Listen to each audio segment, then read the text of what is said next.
Mwiriwe neza, muraho, amahoro y'Imana abane namwe. Uyu munsi rero tugiye kuvuga ku nzozi nanone. Turavuga ku nzozi zo kurota ukuka amenyo. Ese wigeze urota amenyo yawe yakutse? Cyangwa agacika? Cyangwa akavamo amaraso? Cyangwa ukayafata mu ntoki? Ibyo byose reka uyu munsi dusobanure kuri izo nzozi zo gukuka amenyo. Ese bivuga urupfu? Ese bivuga igihombo?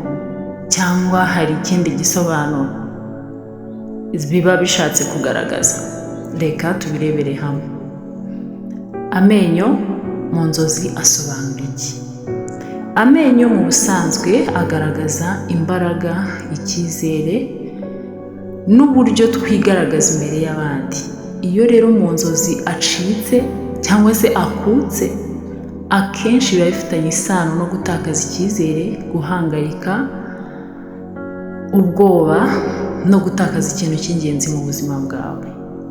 Izi nzozi ziza cyane ku bantu bari mu mpinduka zikomeye, mu bihe bigoye by'igitutu cyangwa se bafite stress nyinshi.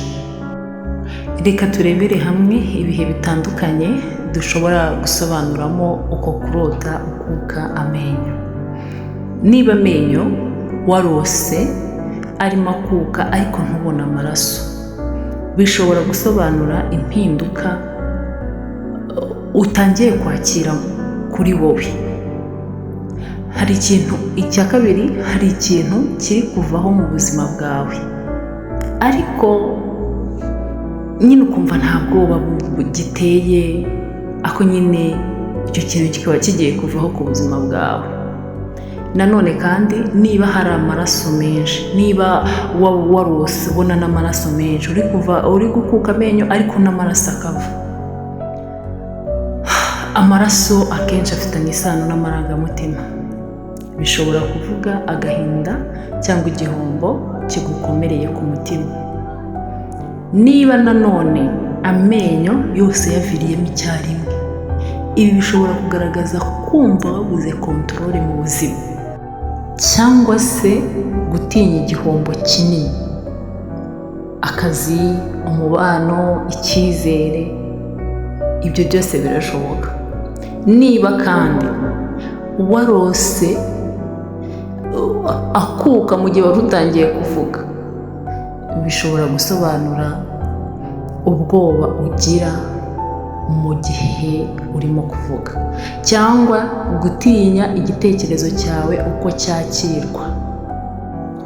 Reka turebere hamwe noneho ni ikihe kimenyetso kibi biba bishaka kugaragaza.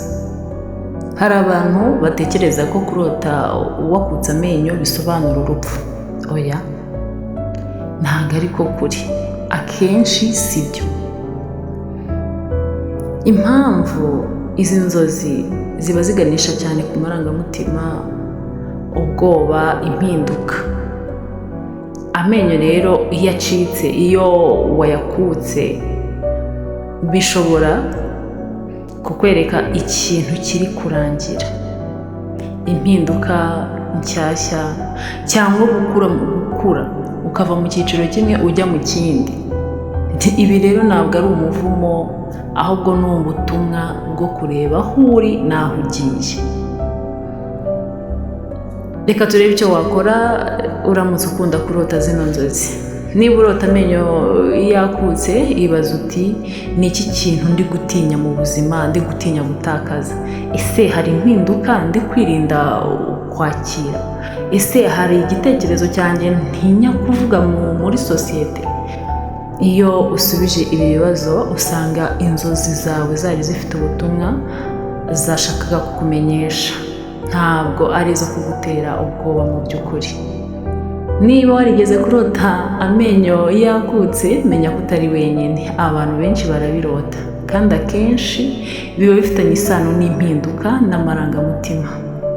Niba iyi video yagufashije, kanda like, ukore subscribe, unashyire igitekerezo cyawe muri comment, wandika ngo ese wigeze kubirota, byagenze gute? muri video ikurikira tuzaganira ku kurota inzoka. Ndi Queen Angelo, dukomeze gusobanura inzozi ariko nanone tunakira imitima, tugubwa neza. Imana ibahe umugisha.